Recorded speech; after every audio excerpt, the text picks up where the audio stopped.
Gilded cages held no real comfort, merely the illusion of security bought with a name older than most trees and money piled higher than mountains. Sunlight, filtered through antique lace curtains, illuminated dust motes dancing in the air of Maya Sterling's penthouse apartment, a space so vast it echoed with her boredom.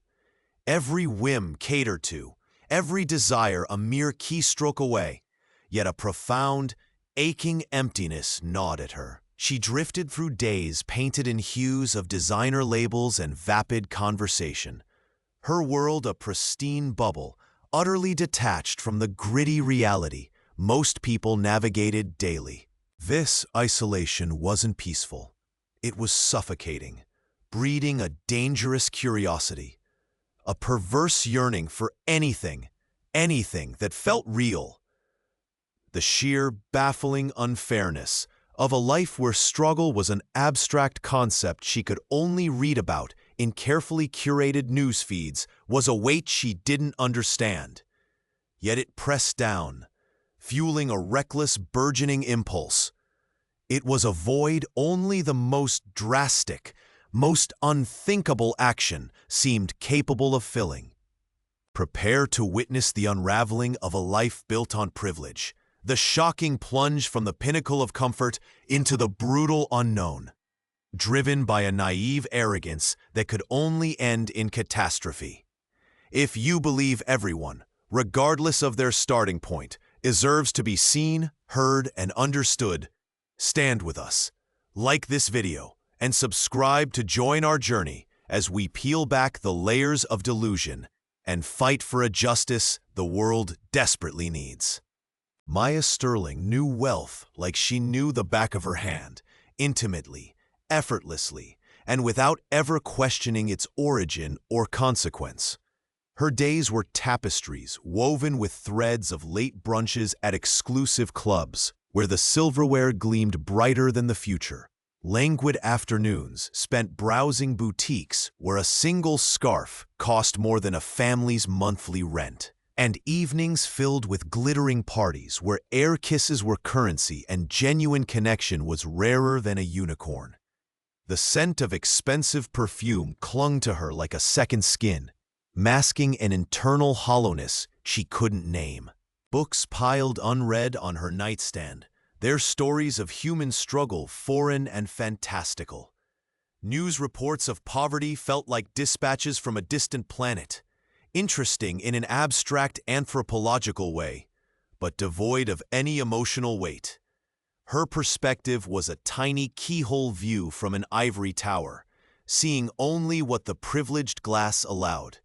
It was during a particularly dreary Tuesday afternoon, sprawled across a silk chaise lounge, scrolling through her phone with a sigh that tasted like ennui, that the idea first flickered.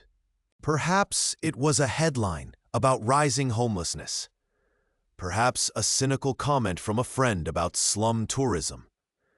But it landed in her mind with the force of a small, shocking jolt. To experience it, not through a screen, not from a safe distance, but to step into it, however briefly. A social experiment, she mused, the phrase sounding sophisticated and intellectual, a worthy pursuit for someone of her background. Or maybe a dare, a test of her own resilience, an adventure in a life utterly devoid of genuine challenge. The thought blossomed, fueled by boredom and a disturbing lack of empathy. To pretend to be poor, to live on the streets for just a short while, a week perhaps, or maybe two, it would make for a fascinating story, a unique perspective to share at her next dinner party. The sheer, staggering naivety of the concept was breathtaking in its ignorance.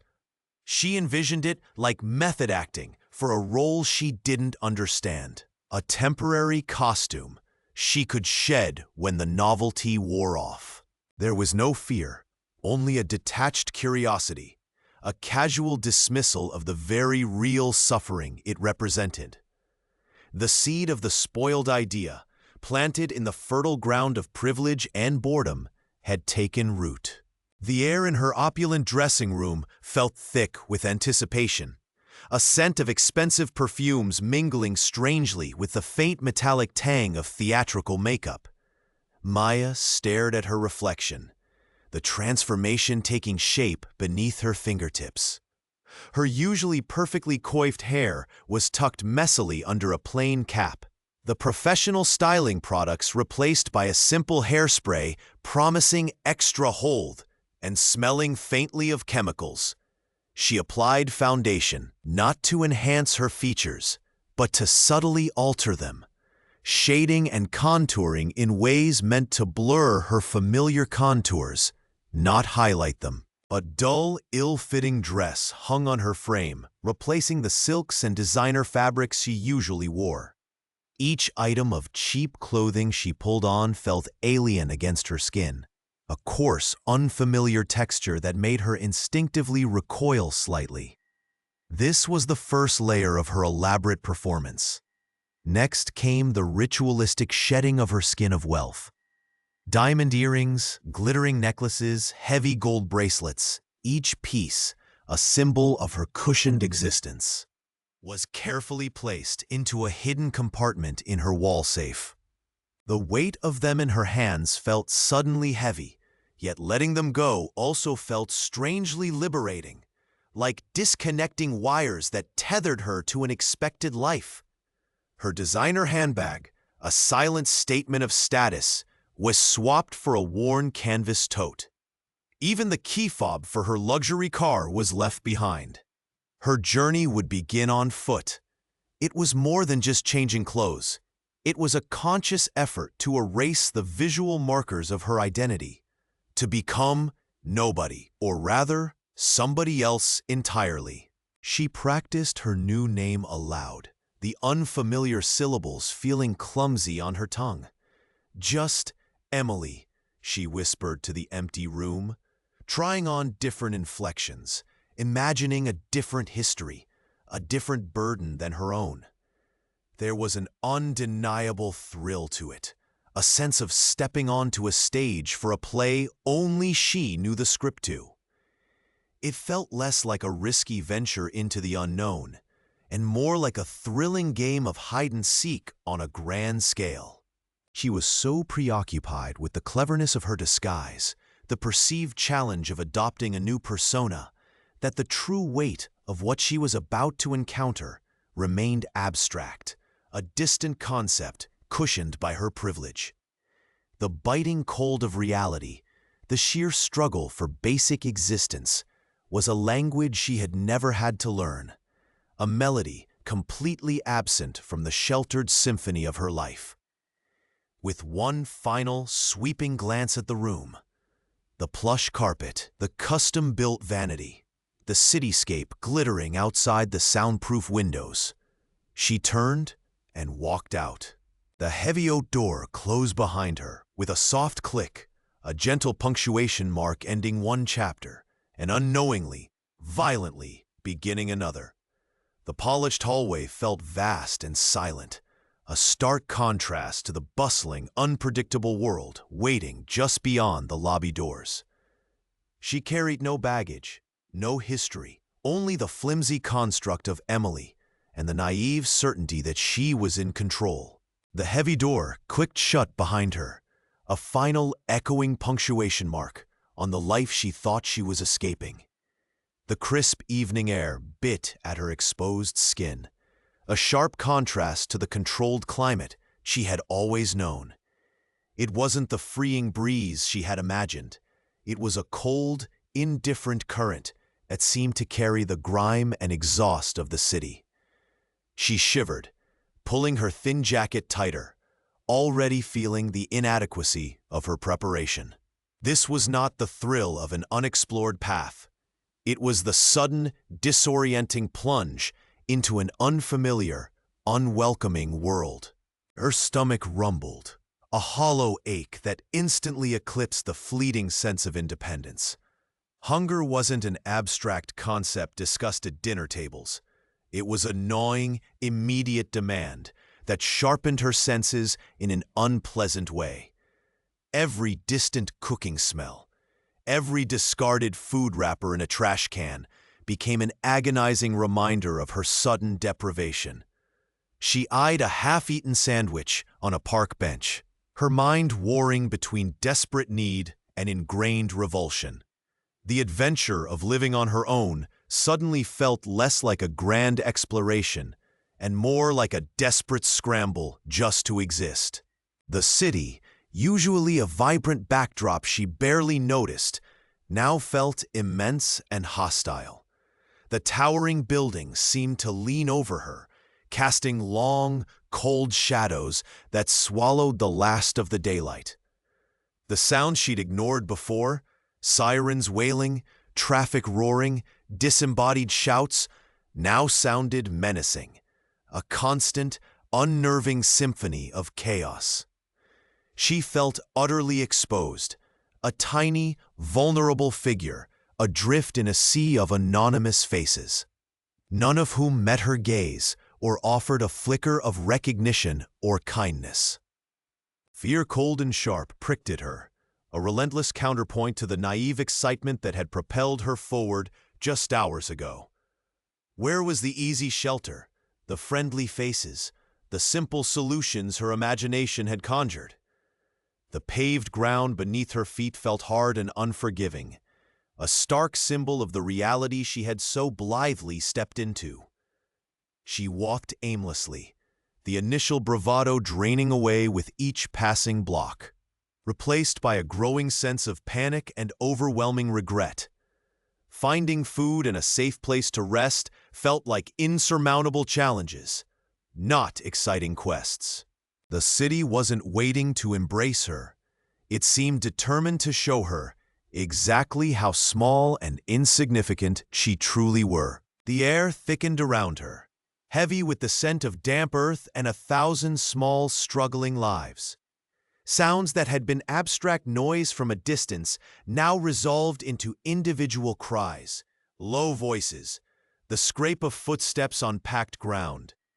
Maya pulled her worn scarf tighter, the coarse fabric scratching her skin, a physical reminder of the world she had deliberately stepped into.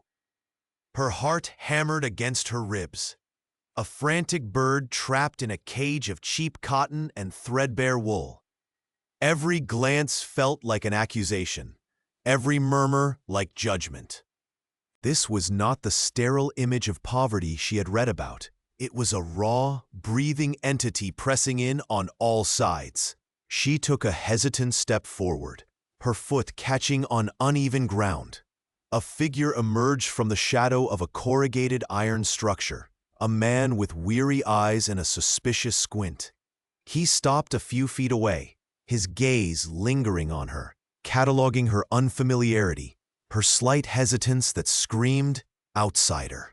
Maya's mind raced, scrambling for a believable persona, feeling the polished veneer of her past life cracking under the pressure. A flicker of fear, alien and sharp, pierced her composure. Was it visible? Did he see the lie beneath the layers of grime and imitation?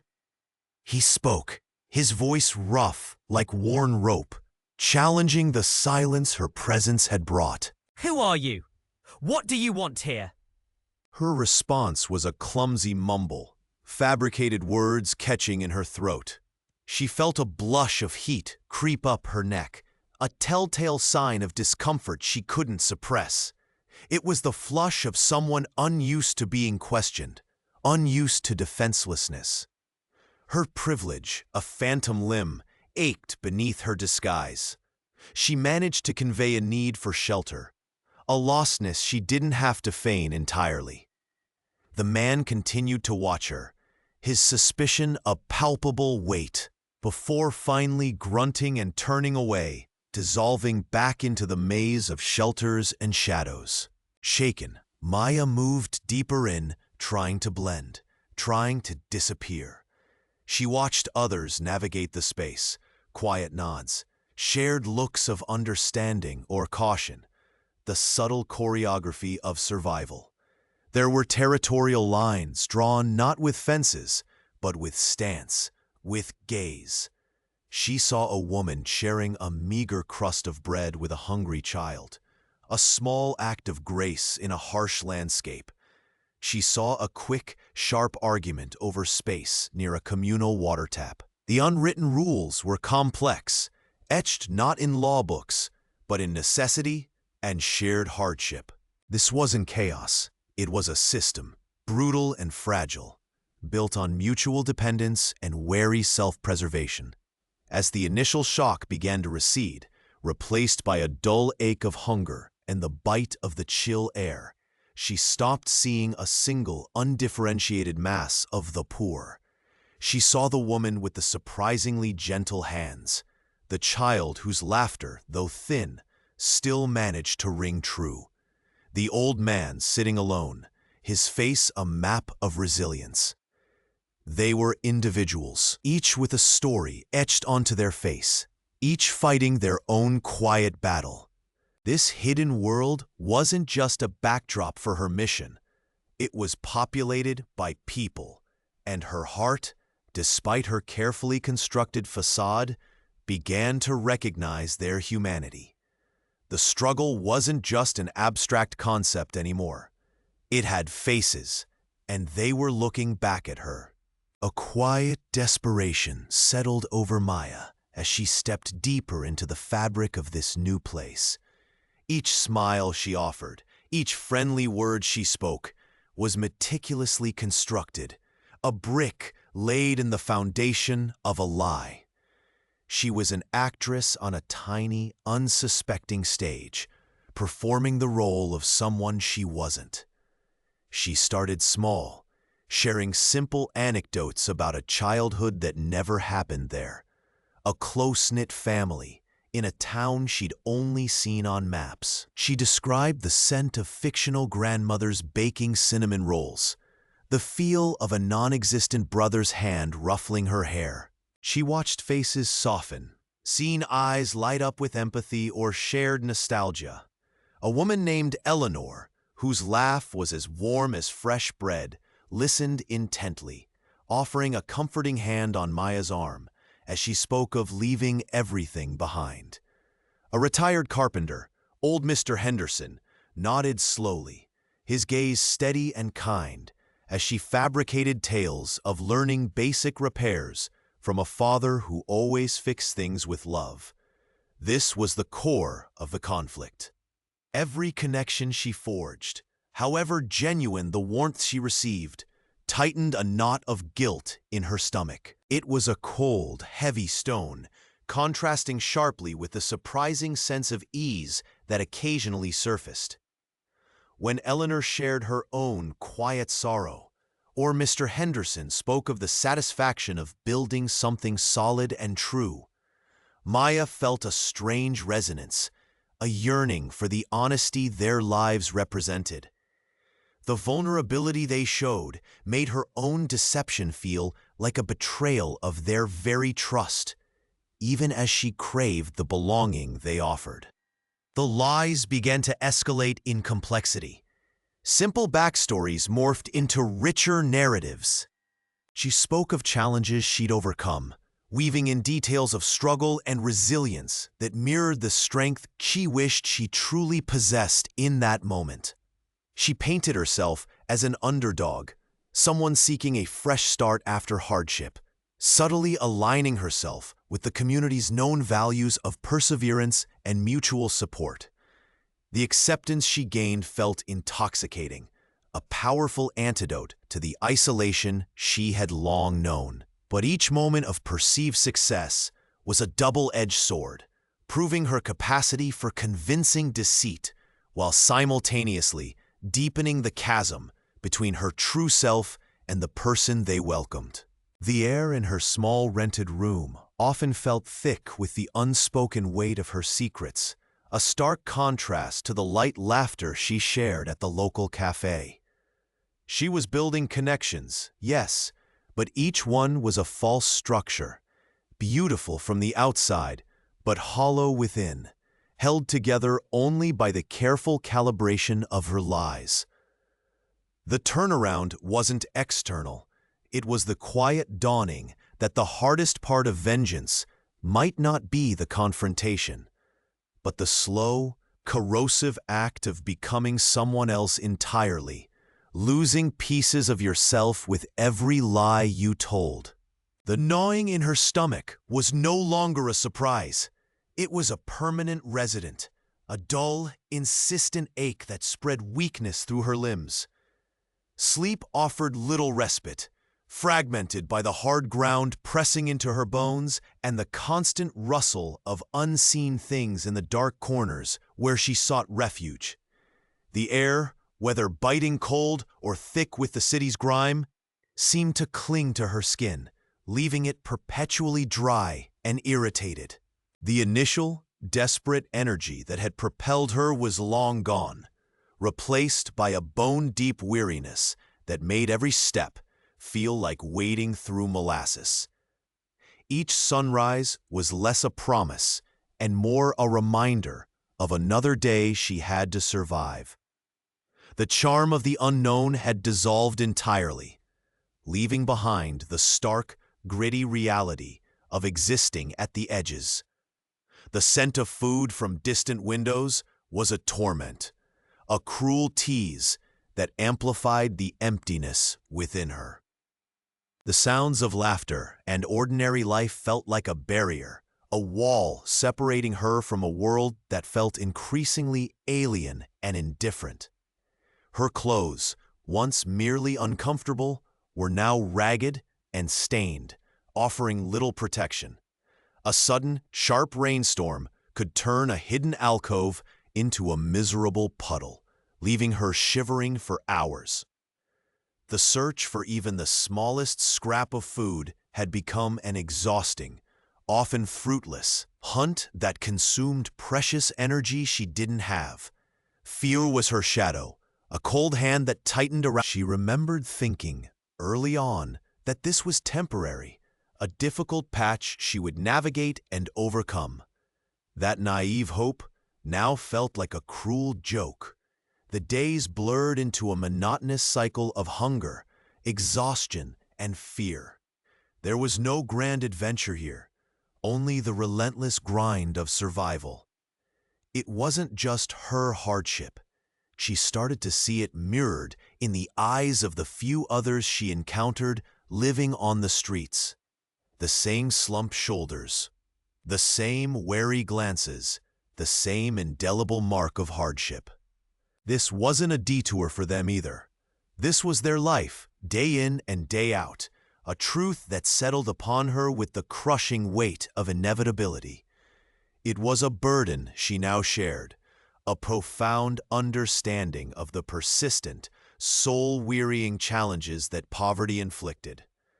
The novelty had not just worn off, it had been violently ripped away, leaving her exposed to the raw, enduring pain of it all. A crisp wind whipped stray leaves across the paved walkway, carrying the faint scent of damp earth and exhaust fumes. Maya, bundled against the chill, pulled her coat tighter, her thoughts drifting towards the familiar comforts of home. Then a tableau halted her steps. A woman, her face etched with exhaustion, sat huddled on a park bench, a small child asleep against her side. Their clothes, though clean, were thin and worn. The air around them seemed thinner, colder, marked by an invisible boundary that most people hurried past, eyes fixed straight ahead.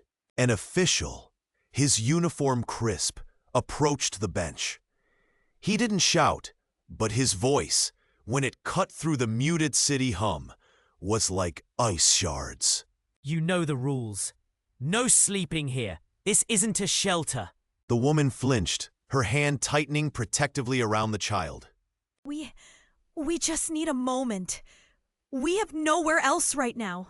Her voice was barely a whisper, laced with a raw, desperate vulnerability that Maya had only ever read about. The official's expression didn't soften. He gestured impatiently towards a sign posted nearby, its bright, uncaring message about loitering, a stark contrast to the human misery it governed. The rules apply to everyone. You need to move along. Now.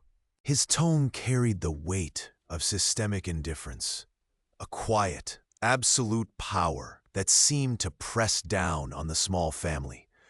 Maya watched, a knot tightening in her stomach. People flowed past, a river of averted faces and quickened paces, pretending not to see the quiet drama unfolding.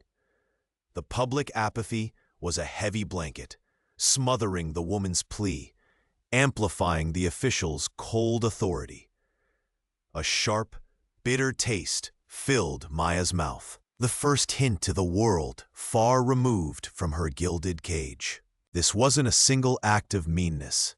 This was the grinding heel of the system itself, turning a blind eye to fundamental human need. The woman slowly pushed herself up, cradling the sleeping child. Her shoulders slumped, but as she met the official's gaze one last time before turning away, something flickered in her eyes. Not defeat, but a deep, enduring sorrow mixed with a defiant spark of survival. She didn't argue, didn't plead further. She simply gathered her child and her meager belongings, her footsteps a soft shuffle against the concrete, disappearing into the indifferent crowd. Maya stood frozen, the scene replaying behind her eyes.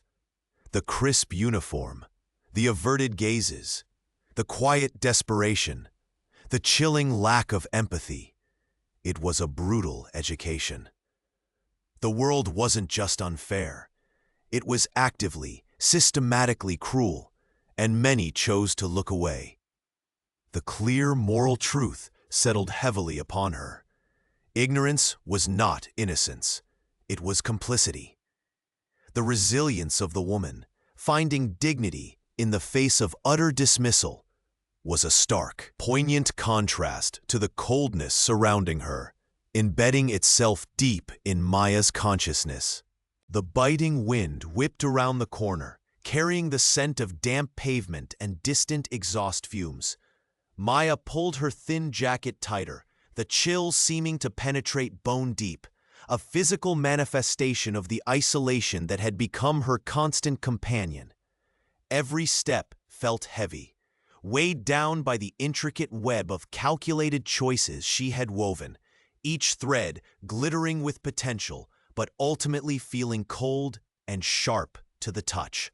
She yearned, suddenly and desperately, for warmth, for a reprieve from the relentless pressure of maintaining the facade. It wasn't just about the external struggles. It was the internal freeze, the sense that she was becoming as calculating and unfeeling as the world she navigated. Her gaze fell upon a small, unassuming storefront tucked between larger, indifferent buildings. A faint, inviting glow emanated from within, along with the subtle, comforting aroma of something warm baking. Hesitantly, she pushed open the door, a tiny bell tinkling a soft welcome that felt jarringly gentle. Inside, the air was thick with the scent of cinnamon and aged paper. The room was cluttered but cozy, filled with mismatched furniture and shelves overflowing with secondhand books and trinkets.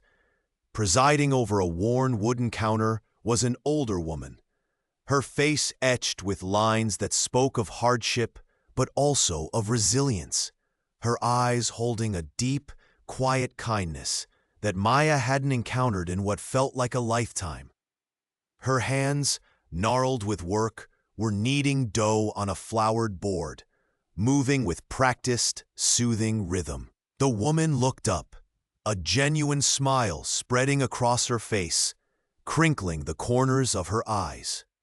There was no suspicion, no appraisal, just simple acknowledgement. Oh, hello, dear. Come in from the cold. Looks like you could use a bit of warmth. Her voice was soft, like worn velvet, carrying a hint of a past struggle Maya couldn't quite place. She gestured towards a small table by a window, where a teapot sat steaming.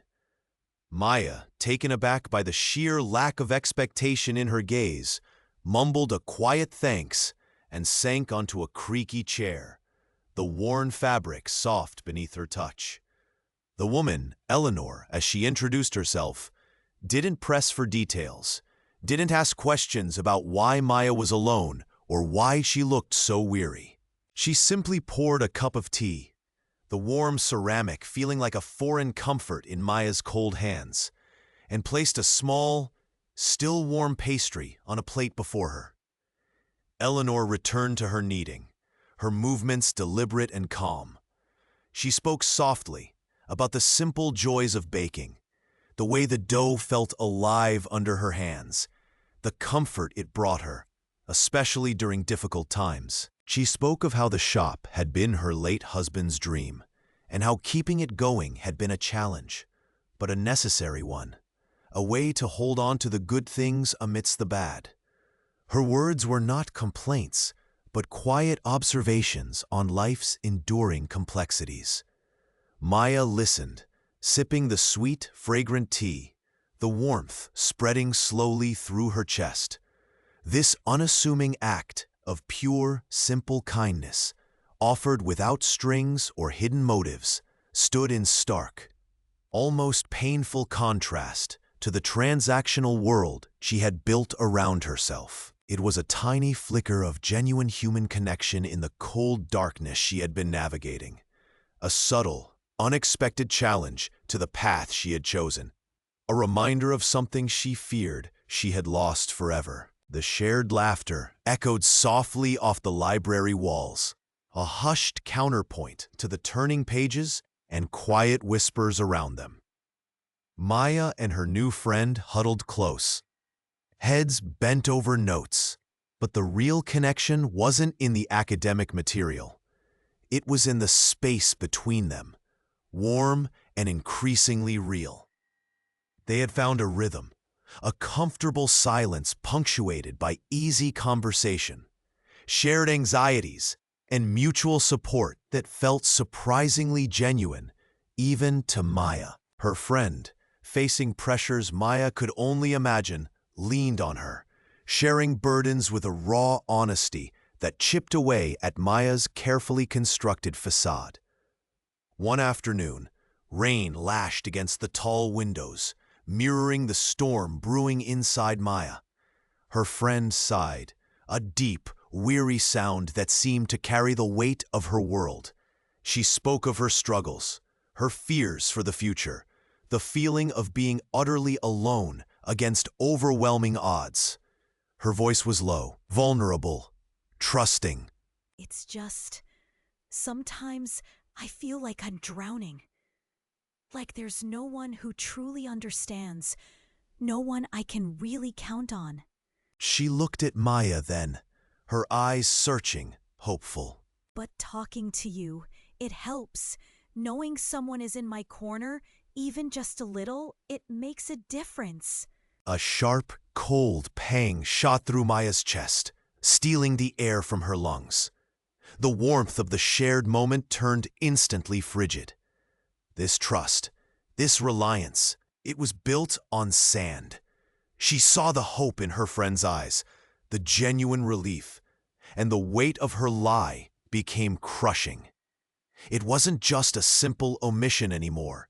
It was an active deceit, allowing someone to build a foundation on false ground.